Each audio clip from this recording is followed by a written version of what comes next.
Perkenalkan, saya Riana Syafitri, peserta Latsar CPNS tahun 2025. Saat ini, saya bertugas di kantor wilayah Kementerian Hukum Daerah Khusus Jakarta dengan unit penempatan pada Balai Harta Peninggalan sebagai kurator keperdataan ahli pertama. Sebagai seorang ASN, tugas yang diemban tidak hanya sebatas pekerjaan administratif, tetapi tanggung jawab besar dalam memberikan pelayanan publik yang adil, transparan, dan profesional.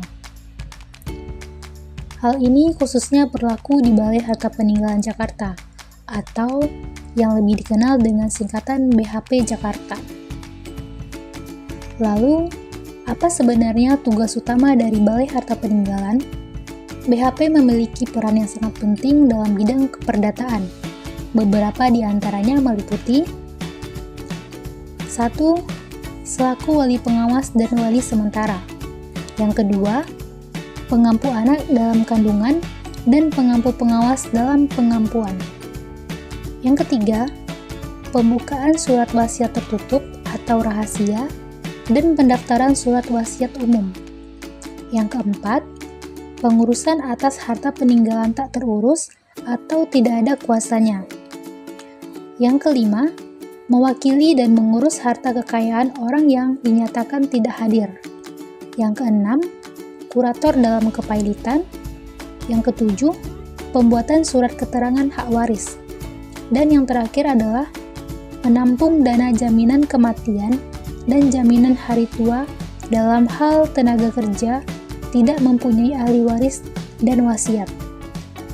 Untuk memastikan tugas tersebut berjalan dengan baik, ASN berpedoman pada nilai-nilai dasar berakhlak, sebuah core value yang menjadi kompas moral dan etika dalam bekerja. Mari kita bahas satu persatu nilai-nilai tersebut. Pertama, berorientasi pelayanan.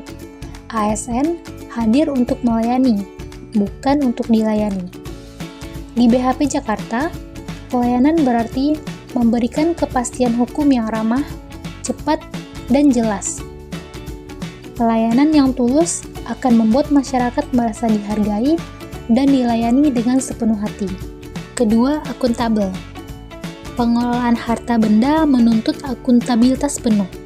Setiap keputusan harus sesuai aturan.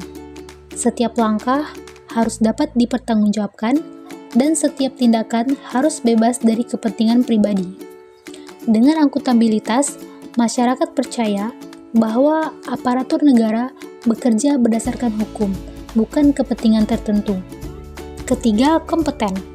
ASN dituntut untuk selalu meningkatkan kemampuan. Sebagai kurator keperdataan, penguasaan hukum perdata, pembaruan regulasi, serta pemahaman kasus-kasus tertentu sangat penting. Kompetensi juga mencakup kemampuan menjelaskan hal-hal hukum yang rumit dengan bahasa sederhana, agar masyarakat mudah memahami. Keempat, harmonis. Tidak ada ASN yang bekerja sendiri. ASN harus membangun kerjasama yang erat, baik dengan rekan kerja, notaris, pengadilan, hingga masyarakat.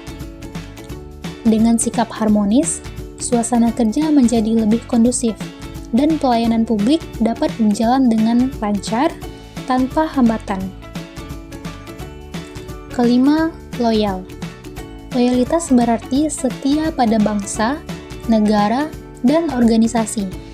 Kesetiaan ini diwujudkan dengan menjalankan tugas sesuai peraturan perundang-undangan, menjaga nama baik instansi, serta memberikan dedikasi terbaik dalam segala kondisi. Loyalitas bukan hanya kepatuhan, tetapi juga pengabdian yang tulus. Keenam, adaptif. Perubahan zaman dan kemajuan teknologi menuntut ASN untuk terus beradaptasi. Peralihan pelayanan ke sistem digital, misalnya, harus diikuti dengan kesiapan untuk belajar dan menguasai teknologi baru. ASN yang adaptif mampu memanfaatkan perubahan untuk meningkatkan kualitas layanan publik.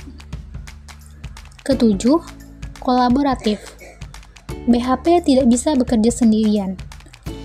kerjasama dengan pengadilan, bank, pemerintah daerah, hingga masyarakat merupakan bagian penting dari pelayanan.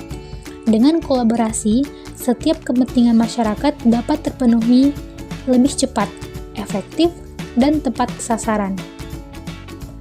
Nilai-nilai berakhlak inilah yang harus menjadi budaya kerja ASN sehari-hari, bukan sekadar slogan, tetapi benar-benar pedoman nyata dalam menjalankan tugas. Dengan menerapkannya, ASN bukan hanya aparatur yang bekerja secara administratif, melainkan agen perubahan positif bagi masyarakat. Mari bersama-sama membangun komitmen untuk selalu berakhlak. Dengan berakhlak, pelayanan publik akan semakin berkualitas, kepercayaan masyarakat akan semakin kuat, dan pemerintah yang bersih serta humanis dapat terwujud.